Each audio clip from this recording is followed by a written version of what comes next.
विद्यार्थी मित्रांनो, जय शिवराय विद्यार्थी मित्रांनो, मी प्राध्यापक सचिन गाडगे तुमचं सर्वांचं पुन्हा एकदा सहर्ष स्वागत. आपण पाहत आहोत रोटेशनल डायनॅमिक्स या फिजिक्सच्या चॅप्टरचे 2025चे CETचे PYQ. आणि आजचा जो पहिला PYQ आहे तो काय आहे आपण आधी रीड करूया. The angular momentum of rotating body is L. Angular momentum दिलाय L. when the frequency of rotating body is tripled, frequency काय करायचे tripled केली, and kinetic energy is made 1/3, the new angular momentum becomes. आपल्याला त्याने दिले काय ते आधी समजून घ्यावं लागेल.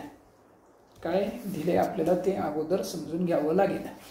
अँग्युलर मोमेंटम म्हणजे काय दिलं, L is equal to I omega दिलेला आहे तुम्हाला. L is equal to काय I ओमेगा. बरं, फ्रिक्वेन्सी जी आहे N2 is thrice of N1. Frequency किती करायची, 3 पट करायची. फ्रिक्वेन्सी किती करायची तुम्हाला, 3 पट.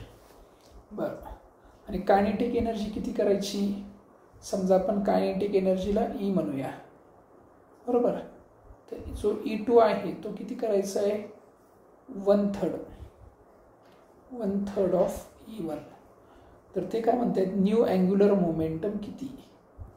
आता सगळ्यात अगोदर आपल्याला अँग्युलर मोमेंटम आणि कायनेटिक एनर्जी यांचं काय नातं आहे ते आपल्याला अगोदर पाहावं लागेल. तर समजा आपण कायनेटिक एनर्जीचा फॉर्म्युला घेतला. कायनेटिक एनर्जी, आता रोटेशनल कायनेटिक एनर्जी घ्यावी लागेल आपल्याला. कुठली घ्यावी लागेल, रोटेशनल कायनेटिक एनर्जी. तो फॉर्म्युला काय आहे, 1/2 I ओमेगाचा स्क्वेअर. यालाच आपण काय लिहू शकतो, 1/2 काय power, 1/2 I omega into omega. याला मी E दाखवला. E is equal to 1/2 I omega म्हणजे काय L. हा झाला L इंटू एक शिल्लक काय राहिला तुमच्याकडे, ओमेगा. झालंय. आता आपल्याला काय मिळालंय, हाफ कॉन्स्टंट आहे. हा आपण जर निग्लेक्ट केला तर E इज इक्वल टू काय मिळतोय तुम्हाला, L इंटू काय ओमेगा. आता E is equal to L into omega जो आहे, ओमेगाची व्हॅल्यू काय असेल, 2πn. परत एकदा 2π कॉन्स्टंट आहे, तो आपण निग्लेक्ट केला तर हा झाला L इंटू काय N.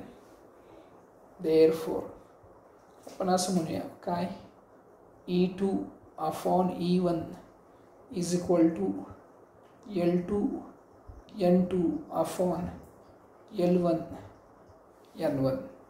आता E2 जो आहे, E2 तो किती आहे, 1/3 E1. तो झाला 1/3 E1 upon E1 is equal to L2 माहीत नाही, N2 किती आहे, thrice of N1 upon L1 into N1. N1 cancel, E1 cancel. हा झाला 1/3 is equal to L2 into 3 upon L1. तिरकस गुणाकार करा. हा L1 इकडे येईल, हा L1 आहे, हा काय आहे L1. जर क्रॉस मल्टिप्लिकेशन केलं तर L2 बरोबर काय होईल, L1 अपॉन 3 इंटू 3 म्हणजे हा होईल L1 अपॉन 9. तर L1 म्हणजेच इनिशियल व्हॅल्यू किती दिलेली, L/9. L1 is equal to L. तर L/9 हे असेल ह्या प्रश्नाचं तुमचं काय असेल, आन्सर. चालेल, तुम्हाला समजलं असेल असं आपण गृहीत धरूया.